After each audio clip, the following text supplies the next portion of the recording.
So we just recently, we got a client. Obviously, he's not going to give up on his own business. Pension fund, he has to contribute to the pension fund also because, so we just recently, we got a client a client more of a family where the children and the wife, the woman, they are all three German citizens. And the husband, the man, he is American citizen.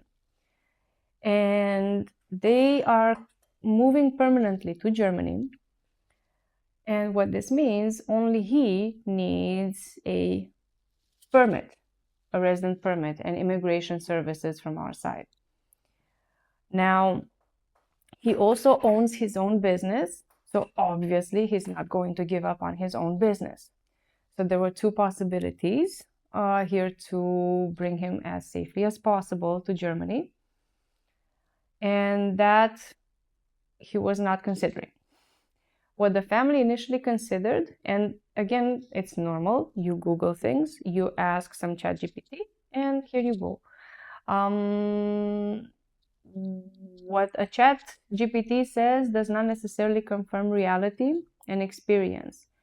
And so they thought that if he comes as with family reunion, visa and permit, it's sufficient.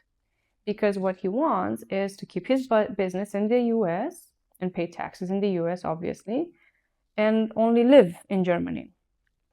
And he will still have to work remotely and also travel from time to time between US and Germany. But in their mind, it did not make any sense why he should also set up anything here in Germany. And again, I get it. Cost saving doesn't make sense. They do not want clients from Germany. Their market is not Germany. So why? Now, with family reunion, it would make sense to have it because it also gives you access, a very good access to the job market, and you don't have to wait for, you do not really have to wait or convince recruiters anymore, like I'm still waiting for something and so on.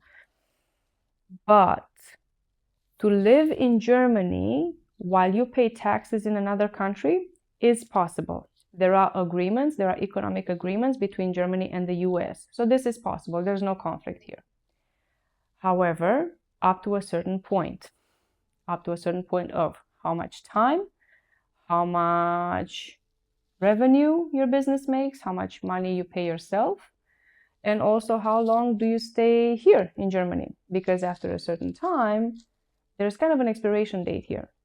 And so this agreement can be quite generous, but it does have limitations. And since the client did not consider setting up a business yet in Germany because there was no business reason for them,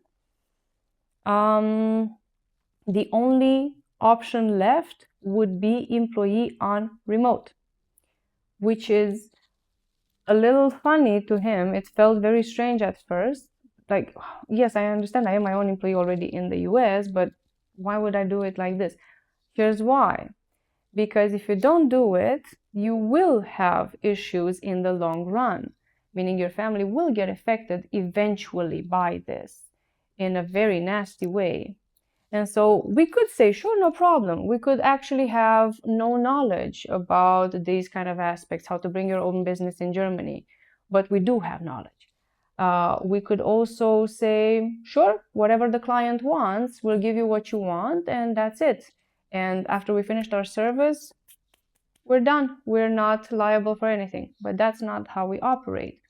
So working with the client, we agreed on two possibilities on a combination that would save them also some costs in the beginning, because also the relocation does cost a bit. And first, employee on remote, and then later to set up their own company here. And why employee on remote? And honestly, why simply not work in Germany? Sorry. I mean, it's just, he would just live here why wouldn't he be able to just work here, and he's already paying taxes, so what's the problem? The problem is, let's say things such as childcare allowance, that would not be affected. It does not depend on the income. But then the pension does get affected. Also, health insurance does get impacted at some point. And especially culturally speaking, when looking for a house, again, we can make it work. We can explain to every application we make for housing, for requesting for a house to rent for them. We can explain the situation, he's working remotely and so on. But again, experience and culture. Property owners, they are in their 50s, 60s, 70s. They will not understand. It's difficult to understand and to also have the willingness to understand that someone does not pay taxes in Germany.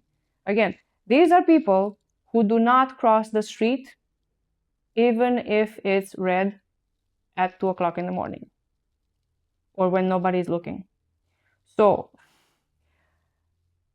people who will insist on buying a ticket in a bus even when they have only one station left to travel.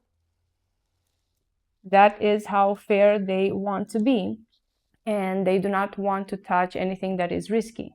And if next to this person who does not pay taxes in Germany and wants to stay permanently in Germany and does not have German money and bank account and income here and kind of doesn't quite exist in Germany, again, this is how the mindset is, next to 50 other candidates, now how will that look like?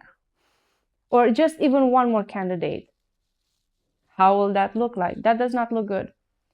And also in the long run, with the pension fund, he has to contribute to the pension fund also, because later it really will bite hard.